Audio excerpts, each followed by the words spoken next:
मेरे पड़ोसी ने लगातार 1 महीने तक मेरी फूड डिलीवरी चुरा ली।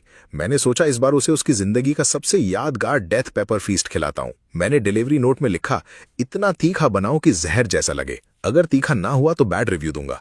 फिर मैंने उसमें आधी ट्यूब दुनिया की सबसे तीखी डेथ पेपर एक्सट्रैक्ट मिला दी। जैसे हमेशा करता था, उसने मेरे घर के डोर कैमरा की तरफ मिडिल फिंगर दिखाई और बड़ी शान से मेरा ऑर्डर उठा ले गया। रात के लगभग 1 बजे ऊपर वाले फ्लैट से दिल दहला देने वाली चीखें सुनाई देने लगी। एम्बुलेंस उसे हॉस्पिटल ले गई। कुछ देर बाद पुलिस मेरे पास आई और बोली कि मुझ पर जहर देने का शक है। मैं बिल्कुल शांत था। मैंने उन्हें सीसीटीवी फुटेज दिखाया जिसमें वो रोज मेरा फूड चुरा रहा था। साथ ही अपनी सोशल मीडिया पोस्ट भी दिखाई जहां मैंने लिखा था कि मुझे एक्सट्रीम स्पाइसी फूड चैलेंज का शौक है। ये इंटरनेट इतना स्लो क्यों चल रहा है? अभी तो मैंने 100 MBPS ब्रॉडबैंड लगवाया था। अपलोड स्पीड थी 8.7 MBPS, लेकिन डाउनलोड सिर्फ 0.2 MBPS। जाओ चियांग, ऊपर वाले जाओ चियांग, नाम भी ऐसा रखा है जैसे कोई सीईओ हो। ऐसे इंसान से बात करना ही बेकार था। मैंने तुरंत वाईफाई का पासवर्ड बदल दिया। इस बार 16 कैरेक्टर का स्ट्रॉन्ग पासवर्ड था जिसमें लेटर्स, नंबर्स और सिंबल्स सब थे। अब आराम से गेस करते रहना। थोड़ी देर बाद जोर जोर से दरवाजा पीटना शुरू हो गया। दरवाजा खोलो, मुझे पता है तुम घर पर हो। भाई तेरा इंटरनेट क्या हो गया? मैं रैंक्ड मैच खेल रहा था, बस मास्टर रैंक पहुंचने वाला था और तूने मेरा कनेक्शन काट दिया। मैंने ठंडे अंदाज में कहा, तुम मेरा वाईफाई चोरी कर रहे थे इसलिए पासवर्ड चेंज कर दिया। वो बेशर्मी से बोला, तो क्या हुआ अगर तेरा वाईफाई यूज कर लिया? तू अकेला ही तो यूज करता है। मैं कनेक्ट हो गया तो क्या प्रॉब्लम है? रात को वैसे भी तेरा राउटर खाली पड़ा रहता है। इसे कहते हैं शेयरिंग इकोनॉमी, आइडल रिसोर्सेज का रीयूज। मैंने साफ जवाब दिया, ये मेरा प्राइवेट इंटरनेट है, मैंने तुम्हें कभी परमिशन नहीं दी। वो हंसकर बोला, इतना कंजूस मत बन, अगले महीने 5 युआन दे दूंगा इंटरनेट का। अब जल्दी नया पासवर्ड बता, मेरी टीम वेट कर रही है। मैंने मना कर दिया, मेरा इंटरनेट किसी के साथ शेयर नहीं होगा। वो गुस्से में बोला, अगर दोबारा यूज करूंगा तो क्या करेगा? मैंने कहा, दोबारा पकड़ा गया तो सीधा पुलिस कंप्लेंट करूंगा। वो हंस पड़ा, सिर्फ वाईफाई के लिए पुलिस? पुलिस के पास और कोई काम नहीं है क्या? पड़ोसियों से दुश्मनी करके तुझे क्या मिलेगा? जाते जाते धमकी दे गया। ठीक है, देख लेंगे, एक दिन बहुत पछताएगा। अगले दिन उसने सोसाइटी के ग्रुप में इनडायरेक्टली मुझे टारगेट करते हुए मैसेज लिखा, आजकल के यंग लोगों में बिल्कुल भी पड़ोसी वाला प्यार नहीं रहा। छोटी सी बात को इतना बड़ा बना देते हैं। सब एक ही सोसाइटी में रहते हैं, थोड़ा एडजस्ट करना सीखो। लोग भी उसकी बात से अग्री करने लगे। हाँ, दूर के रिश्तेदार से अच्छा पड़ोसी होता है। बिल्कुल, इतनी सी बात पर झगड़ा करना सही नहीं। उसने मेरा नाम नहीं लिया, लेकिन सब समझ गए कि बात मेरे बारे में हो रही है। मुझे देखकर लगा कि उसने कितनी चालाकी से खुद को अच्छा इंसान और मुझे छोटी सोच वाला दिखा दिया। उसके बाद हर रात ठीक 10 बजे ऊपर से जोर जोर की आवाजें आने लगीं, लगातार 3 दिन तक, बिल्कुल अलार्म की तरह टाइम पर। नॉइस कैंसलिंग हेडफोन से भी आवाज कम हो जाती थी, लेकिन फ्लोर की वाइब्रेशन नहीं। हर खप थप मेरे दिमाग पर हथौड़े की तरह लगती थी। आखिर में ऊपर गया। मैंने कहा, रोज रात 10 से 11 बजे इतना शोर होता है, थोड़ा धीरे नहीं रह सकते? बच्चों की माँ बोली, बच्चे हैं, खेलेंगे कूदेंगे ही। मैंने कहा, मैं मना नहीं कर रहा, लेकिन इतनी रात को थोड़ा ध्यान रखिए। वो बोली, बच्चों की ग्रोथ के लिए खेलना जरूरी है, अगर प्रॉब्लम है तो तुम ही घर बदल लो, हम अपने घर में जो चाहें करेंगे। मैंने सिर्फ इतना कहा, ठीक है, फिर मैं भी अपना तरीका ढूंढ लूंगा। उसने हंसी उड़ाते हुए जवाब दिया, जो करना है कर लो। मुझे समझ आ गया कि इनसे बात करके कुछ नहीं होने वाला। मैंने अपने दोस्त दालियो को फोन किया, जो रेजोनेंस स्पीकर तुमने बताया था ना, उसका लिंक भेज दो। स्पीकर आने के बाद मैंने उसे दीवार और छत के साथ अच्छी तरह फिट कर दिया। 30 हर्ट्ज, 40 हर्ट्ज, 50 हर्ट्ज। दीवार हल्की सी कांप रही थी, लेकिन ऊपर वालों को ऐसा महसूस होगा जैसे वाइब्रेशन उनके अपने फ्लोर के नीचे से आ रही हो। उन्हें लगेगा कि बिल्डिंग में कोई प्रॉब्लम है, और सबसे बड़ी बात, उन्हें कभी शक भी नहीं होगा कि ये सब मैं कर रहा हूं। रात के 10 बजे मैंने डिवाइस चालू कर दिया। कुछ ही देर में ऊपर से बच्चों के दौड़ने की आवाज बंद हो गई। थोड़ी देर बाद उनकी घबराहट भरी आवाज सुनाई दी। ये फ्लोर को क्या हो गया? बार बार वाइब्रेशन क्यों हो रही है? तुम्हें महसूस हो रहा है? हाँ, पैरों के नीचे अजीब सी गूंज रही है। कहीं नीचे वाले फ्लैट में कुछ तो नहीं चल रहा। लेकिन ऐसा कैसे हो सकता है? ये रेनोवेशन की आवाज नहीं है। कहीं इस बिल्डिंग में ही कोई प्रॉब्लम तो नहीं? ये बदला नहीं था, ये सिर्फ फीडबैक था, बिल्कुल एक आईने की तरह, जिसमें उन्होंने जो परेशानी मुझे दी थी वही उनकी तरफ वापस रिफ्लेक्ट हो रही थी। पिछले कुछ दिनों से मुझे लग रहा है फ्लोर हिल रहा है। सोते वक्त भी बेड वाइब्रेशन करता हुआ लग रहा है। मुझे तो कुछ फील नहीं हुआ, शायद तुम ज्यादा थक गई हो। नहीं, बच्चे ने बोला उसका सर घूम रहा है। कहीं इस पुरानी बिल्डिंग की फाउंडेशन में प्रॉब्लम तो नहीं? तो प्रॉपर्टी मैनेजमेंट से बात करो, उनसे क्या होगा, क्या वो फाउंडेशन ठीक कर देंगे? छोड़ो, वैसे भी घर रेंट का है, सह लेते हैं। उन्होंने कभी मेरे पास आकर कंप्लेन नहीं की, क्योंकि उनके पास कोई प्रूफ नहीं था। उन्हें खुद भी यकीन नहीं था कि वाइब्रेशन बाहर से आ रही है या उनका वहम था। लेकिन एक बात जरूर हुई, शोर काफी कम हो गया। मेरा पहला स्टेप सक्सेसफुल था। उस दिन मैंने ऑर्डर किया red oil hot pot beef, golden soup beef और स्पाइसी हॉट पॉट। डिलीवरी का एस्टिमेट था 35 मिनट्स। डिलीवरी बॉय का कॉल आया, सर आपका ऑर्डर आ गया है, मैंने नीचे पार्सल लॉकर के B07 कंपार्टमेंट में रख दिया है। मैं नीचे गया लेकिन लॉकर खाली था। यह कैसे हो सकता है? सिर्फ 8 मिनट पहले ही तो डिलीवरी हुई थी। 3 साल में पहली बार मेरा ऑर्डर गायब हुआ था। दूसरे दिन फिर मैंने ऑर्डर किया और रिक्वेस्ट लिखी, प्लीज पार्सल लॉकर में रख देना। 30 मिनट बाद फिर नीचे गया, फिर से लॉकर खाली। मैंने डिलीवरी बॉय को फोन किया, सर आपने B12 लॉकर में रखा था ना? हाँ सर, मैंने खुद रखा था, फोटो भी ली थी, लेकिन लॉकर खुला है और अंदर कुछ भी नहीं है। तो शायद किसी ने चुरा लिया। आजकल सोसाइटी में ऐसा हो रहा है, आप प्रॉपर्टी मैनेजमेंट से बात कीजिए। 2 बार, दोनों बार ऑर्डर डिलीवरी के कुछ ही मिनट बाद गायब हो गया। पहली बार मैंने जाओ चियांग को बिल्डिंग में घुसते देखा था, दूसरी बार उसके घर लौटने की आवाज सुनी। मेरे पास प्रूफ नहीं था, लेकिन शक जरूर हो गया था। मैं केयरटेकर लियो अंकल के पास गया। अंकल, पार्सल लॉकर के पास सीसीटीवी है? हाँ बेटा, लेकिन उसका कैमरा लॉकर कंपनी के अंडर है। अगर फुटेज चाहिए तो उनके कस्टमर केयर से बात करनी पड़ेगी। उसके बाद मैंने अपने दोस्त दा लियू को फोन किया, भाई तूने बोला था तेरा फूड चोरी होता था और तूने कैमरा लगाया था, कहां लगाया? डोर पीप होल कैमरा। बाहर से नॉर्मल पीप होल दिखता है, लेकिन अंदर से पूरा कॉरिडोर रिकॉर्ड करता है। मुझे भी 2 बार फूड चोरी हुआ है, तो तुरंत लगा ले। सिर्फ 200 युआन के आसपास का है। लीगल है? बिल्कुल, पब्लिक कॉरिडोर रिकॉर्ड करना लीगल है। मैंने तुरंत ऑनलाइन पीप होल कैमरा ऑर्डर कर दिया। उस दिन मैंने गोल्डन सूप बीफ ऑर्डर किया और नोट में लिखा, मैं बहुत बड़ा स्पाइसी फूड लवर हूं, प्लीज जितना हो सके उतना तीखा बनाना। अगर तीखा ना हुआ तो बैड रिव्यू दूंगा। इस बार मैंने डिलीवरी लॉकर में नहीं रखवाया, सीधा घर के बाहर रखवाया। अब बस इंतजार था, क्या जाओ चियांग आज घर पर नहीं है? कुछ देर बाद वो आ गया और कैमरा ने सब कुछ रिकॉर्ड कर लिया। जाओ चियांग ने पहले पीप होल की तरफ मिडिल फिंगर दिखाई, फिर मेरा फूड उठाकर चला गया। अब मेरे पास क्लियर एविडेंस था, लेकिन मुझे और बड़ा प्लान चाहिए था। ऐसा प्लान जिसमें उसे असली सजा मिले और वो मुझे लीगली कुछ भी ना कर सके। तब मेरे दिमाग में एक ही चीज आई, डेथ पेपर। दुनिया की सबसे तीखी मिर्च, जिसकी Scoville heat rating 22 lakh units थी। उसका concentrated extract death paper essence. Product description में लिखा था, सिर्फ 1 बूंद ही काफी है, सीधा स्किन या आंखों से कांटेक्ट मत होने देना।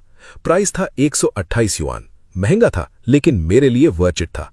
मैंने सोशल मीडिया पर पोस्ट भी किया, आज मैंने legendary death paper extract order किया है, एक्सट्रीम स्पाइसी चैलेंज ट्राई करने वाला हूं।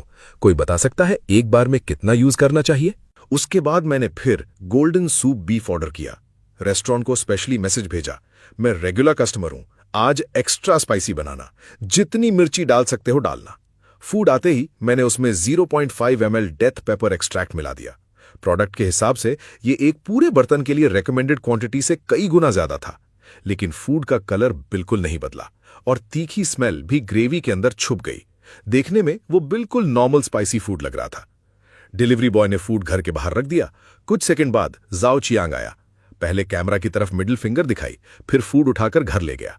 कुछ ही मिनट बाद ऊपर से चीखने की आवाज आई, पानी पानी, जल्दी पानी, मेरा गला जल रहा है, मैं मर जाऊंगा, कुछ तेल पिलाओ जल्दी। उसकी वाइफ घबरा गई, तुमने आखिर खाया क्या है? थोड़ी देर बाद एम्बुलेंस आई। जाओ चियांग को इमरजेंसी में हॉस्पिटल ले जाया गया और पूरी बिल्डिंग में फिर से शांति छा गई।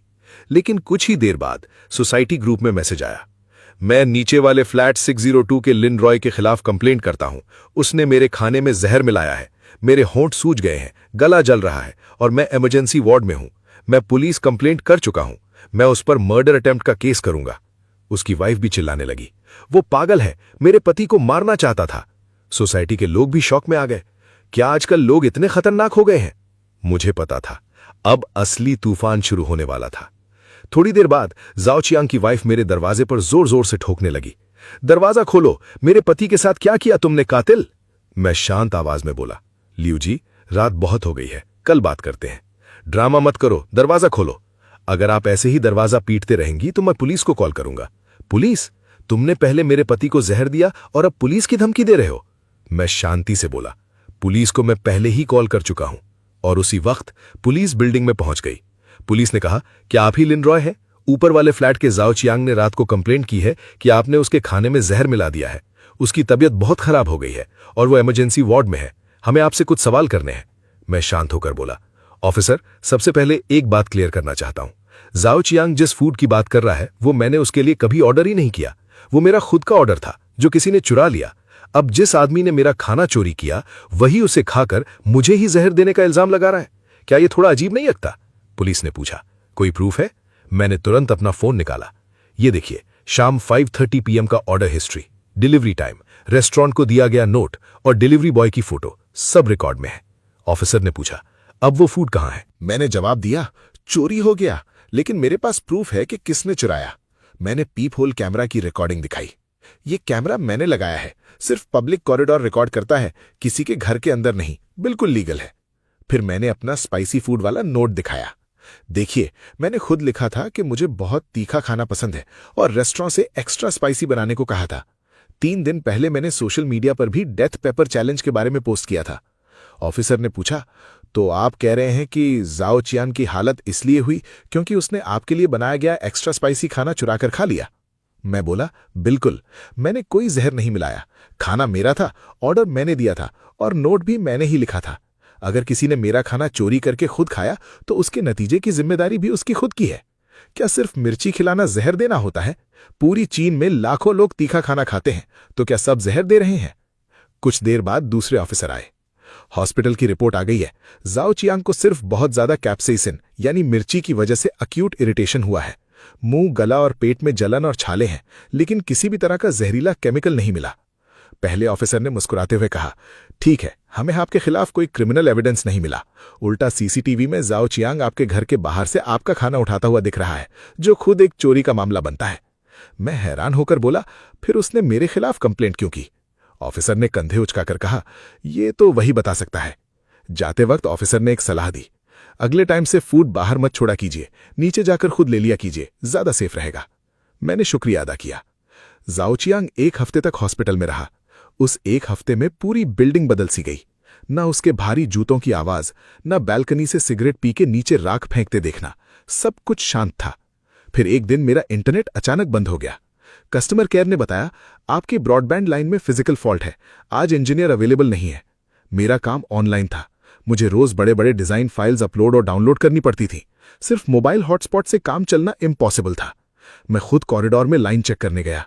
देखते ही समझ गया, ये चूहे का काम नहीं था, केबल को किसी ने जानबूझकर काटा था। मुझे तुरंत समझ आ गया, ये जाओ चियांग का काम है। उसने मेरे इंटरनेट को टारगेट किया था क्योंकि वही मेरी इनकम का सोर्स था। इंजीनियर ने कहा, नई केबल लगानी पड़ेगी, फ्री रिपेयर में कवर नहीं होगा, 380 युआन लगेंगे। 380 युआन कोई बड़ी बात नहीं थी, लेकिन जाओ चियांग का असली मकसद पैसे का नुकसान नहीं था। वो चाहता था कि मेरा काम रुक जाए और मैं परेशान होकर टूट जाऊं। एक दिन मैंने कैमरा रिकॉर्डिंग देखी। उसके बेटे ने मेरे दरवाजे के लॉक में च्युइंगम और टूथपिक भर दिए थे। 20 मिनट लग गए सब साफ करने में। कैमरा ध्यान से देखा तो एक बात समझ आई, हर बार उसका बेटा कैमरा के साइड से आता था, सीधा लेंस के सामने कभी नहीं आता। यानी उसके माँ बाप ने उसे सिखा दिया था कि कैमरा से कैसे बचना है। मैंने कैमरा का एंगल बदल दिया। अब स्टेयरकेस और साइड एंगल भी रिकॉर्ड होने लगा। अगली बार सब कुछ क्लियर रिकॉर्ड हो गया। मैं वीडियो लेकर जाओ चियांग के घर गया। मैंने कहा, तुम्हारा बेटा मेरे दरवाजे के सामने कचरा फेंकता है, लॉक खराब करता है और यहां तक कि पेशाब भी करता है। ये देखो वीडियो। जाओ चियांग बिना शर्माए बोला, मैं क्या करूं, वह भी सिर्फ 7 साल का बच्चा है। तुम एक बड़े आदमी होकर बच्चे से लड़ोगे? फिर वही पुराना डायलॉग, बच्चा है, जैसे ये 2 शब्द उसके हर गुनाह का लाइसेंस हो। मैं बोला, मैं बच्चे से नहीं, उसके माँ बाप से बात कर रहा हूं। उसकी जिम्मेदारी तुम्हारी है। अगर ये सब दोबारा हुआ तो मैं एक्शन लूंगा। वो हंस पड़ा। पुलिस बुलाओगे? बुला लो, 7 साल के बच्चे को पुलिस गिरफ्तार करेगी? मैंने सिर्फ इतना बोला, ठीक है, समझ गया। दरवाजा बंद होते ही मुझे सब समझ आ गया। अब जाओ चियांग खुद सामने नहीं आता था। वो अपने बच्चे को हथियार की तरह इस्तेमाल कर रहा था और कानून की उस नरम पॉलिसी को अपनी ढाल बना चुका था। मुझे भी एक ऐसा प्लान बनाना था जो सिर्फ बदला ना हो, बल्कि इस पूरी कहानी का हमेशा के लिए दी एंड कर दे। तब मैंने उसकी रोज की रूटीन ऑब्जर्व करनी शुरू की। हर सुबह वो एक पुरानी इलेक्ट्रिक बाइक लेकर निकलता था। पहले मुझे लगता था कि वो डिलीवरी राइडर है, लेकिन ध्यान से देखने पर बहुत सारी बातें अजीब लगीं। कभी सुबह 7:30 बजे निकलता, कभी 9 बजे, कभी दोपहर 3 बजे तक घर पर ही रहता। सबसे बड़ी बात, उसकी बाइक पर कभी भी डिलीवरी बॉक्स नहीं होता था। हर असली डिलीवरी राइडर के पास इंसुलेटेड डिलीवरी बॉक्स होता है, लेकिन उसके पास कभी नहीं। और जब वो वापस आता, उसके हाथ में अलग अलग रेस्टोरेंट्स के फूड बैग्स और कुरियर बॉक्सेस होते। पहले मुझे लगता था कि वो डिलीवरी का सामान है, लेकिन अब मुझे सच समझ आ गया था।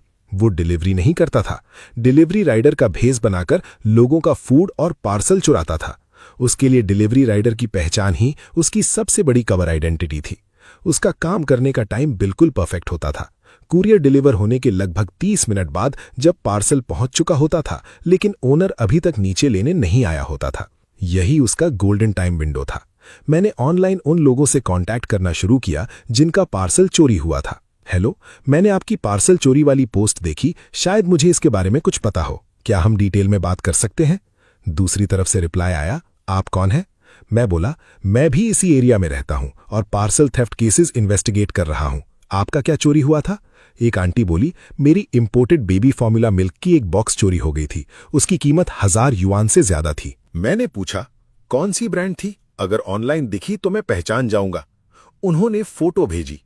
कुछ ही देर बाद मुझे वही सेम प्रोडक्ट एक सेकेंड हैंड सेलिंग ऐप पर मिल गया। आंटी हैरान रह गईं। यही पैकिंग है, ये सेलर कौन है? मैंने पूछा, आपने पुलिस कंप्लेंट किस पुलिस स्टेशन में की थी? ये इन्फॉर्मेशन बाद में काम आ सकती है। धीरे धीरे मुझे एक पैटर्न समझ आ गया। जाओ चियांग बहुत तेज काम करता था। शाम 6 बजे चोरी हुआ सामान रात 9 बजे तक ऑनलाइन सेल के लिए अपलोड हो जाता था। सिर्फ 3 घंटे का टर्न अराउंड टाइम। एक और विक्टिम ने मुझे मैसेज किया, मैंने देखा कि तुम हेडफोन के बारे में पूछ रहे थे, शायद मुझे पता है मेरा हेडफोन कहाँ है। उसने फोटो देखी और तुरंत बोला, यही मेरा हेडफोन है। बॉक्स पर जो छोटा सा स्क्रैच है वो मैंने खरीदते वक्त ही नोटिस किया था। मैंने कहा, मैं तुम्हें बताऊंगा ये किसने बेचा, लेकिन पहले तुम्हें पुलिस के साथ कोऑपरेट करना होगा। कुछ लोग जाओ चियांग की तारीफ भी करते थे। उसकी शॉप फॉलो कर लो, सस्ता माल मिलता है और कभी कभी घर तक डिलीवरी भी कर देता है। लेकिन अब मुझे सच पता चल चुका था। ये कोई साइड बिजनेस नहीं था, ये उसका डिस्गाइज था। पुलिस ऑफिसर ने मुझसे पूछा, तुम्हारे पास इतने सारे वीडियोज और एविडेंस कहां से आए? मैं बोला, पीप होल कैमरा मैंने खुद इंस्टॉल किया था, सिर्फ पब्लिक कॉरिडोर रिकॉर्ड करता है, बिल्कुल लीगल है। ऑफिसर ने पूछा, तुम जाओ चियांग को कितने साल से जानते हो? 3 साल से, जब से मैं यहां शिफ्ट हुआ। मैंने पूरी टाइमलाइन बता दी।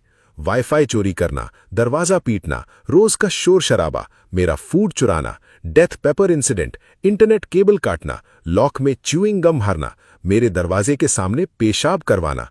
ऑफिसर ने पूछा, तुम्हें उसका सेकंड हैंड अकाउंट चेक करने का आइडिया कैसे आया? मैं बोला, जब वो मेरा फूड चुरा रहा था तब उसने डिलीवरी यूनिफॉर्म पहनी हुई थी, लेकिन उसकी बाइक पर डिलीवरी बॉक्स नहीं था। मुझे शक हुआ, इसलिए मैंने उसका सेकंड हैंड अकाउंट सर्च किया। वहां वो डिलीवरी बैग्स और चोरी का सामान बेच रहा था। ऑफिसर ने मेरी फाइल देखकर कहा, तुमने बहुत प्रोफेशनल तरीके से एविडेंस कलेक्ट किया है। टाइमलाइन, प्रूफ और विक्टिम्स के स्टेटमेंट सब कंप्लीट है। फिर पूछा, तुम प्रोफेशन से क्या करते हो? मैं बोला, मैं यूआई डिजाइनर हूं। ऑफिसर ने सिर हिलाया। अगर इन्वेस्टिगेशन में सब सच निकला तो ये सिर्फ चोरी का केस नहीं रहेगा, ये मल्टीपल थेफ्ट्स और बड़े अमाउंट का क्रिमिनल केस बनेगा। हम ऑफिशियल एफआईआर रजिस्टर करेंगे। मैं बोला, समझ गया। ऑफिसर ने कहा, अब आगे चलकर तुम्हें कोर्ट में विटनेस बनना पड़ेगा, क्या तुम तैयार हो? मैं बिना सोचे बोला, हां, मैं पूरा कोऑपरेशन दूंगा। ऑफिसर ने कहा, अब तुम घर जाओ, जैसे ही कोई अपडेट होगी हम तुम्हें इन्फॉर्म करेंगे। कुछ दिन बाद मैंने सोसाइटी ग्रुप में सिर्फ इतना मैसेज लिखा, मेरे और जाओ चियांग के बीच जो भी चल रहा था उसका नतीजा बहुत जल्दी सबके सामने आ जाएगा। सच सामने लाने के लिए सबसे जरूरी चीजें होती हैं सब्र, सबूत और शांत दिमाग, और सबसे पहला कदम होता है खुद को प्रोटेक्ट करना। अगली सुबह पूरी सोसाइटी में हल्ला मच गया। पुलिस जाओ चियांग को गिरफ्तार करके ले गई थी। उसकी वाइफ और बेटा रोते हुए नजर आए। लोग तरह तरह की बातें कर रहे थे। किसी से मारपीट हुई होगी, नहीं, शायद फ्रॉड का केस है। तब पड़ोस वाली जैंग दीदी मेरे पास आई। शाओलिन, सच बताओ, जाओ चियांग ने आखिर किया क्या है? क्या उसका सेकंड हैंड सामान ही प्रॉब्लम था? मैंने शांति से कहा, अगर पुलिस आपसे या आपके बेटे से पूछताछ करे तो जो सच है वही बताना। आपने उससे सामान बिना सच जाने खरीदा था, इसलिए आप पर कोई केस नहीं बनेगा। वो हैरान रह गईं। तो वो सारा सामान वाकई चोरी का था? मैं तो सिर्फ इसलिए खरीद लेती थी क्योंकि बहुत सस्ता मिलता था। अगर पता होता कि चोरी का है तो कभी नहीं लेती। थोड़ी देर बाद ली आंटी भी घबराकर मेरे पास आईं। क्या तुमने पुलिस को बताया कि मैंने भी उससे कुछ चीजें खरीदी थी? मुझे उस वक्त समझ आ गया, लोगों को जाओ चियांग के जुर्म से ज्यादा अपनी फिक्र थी। मैं बोला, आंटी टेंशन मत लीजिए, पुलिस कानून के हिसाब से काम करेगी। आपने गुड फेथ में सामान खरीदा था, इसलिए आपको कोई प्रॉब्लम नहीं होगी। कुछ ही दिनों बाद जाओ चियांग की वाइफ अपने बेटे को लेकर मायके चली गईं। ऊपर वाला फ्लैट हमेशा के लिए खाली हो गया। रोज सुनाई देने वाली दौड़, धम धम और शोर की आवाजें हमेशा के लिए बंद हो गईं। मेरी जिंदगी फिर से शांत हो गई। एक दिन सोसाइटी के एक पड़ोसी ने मुस्कुराते हुए कहा, शाओलिन, पहले जो कुछ हुआ उसके लिए माफ करना। मैं मुस्कुराया, कोई बात नहीं, जो बीत गया उसे भूल जाओ। उस दिन के बाद धीरे धीरे सब पड़ोसियों का नजरिया बदल गया, खासकर उन लोगों का जो कभी जाओ चियांग से सस्ता सामान खरीदा करते थे। उन्होंने कभी खुलकर माफी नहीं मांगी, लेकिन उनके बदले हुए रवैये ने सब कुछ कह दिया।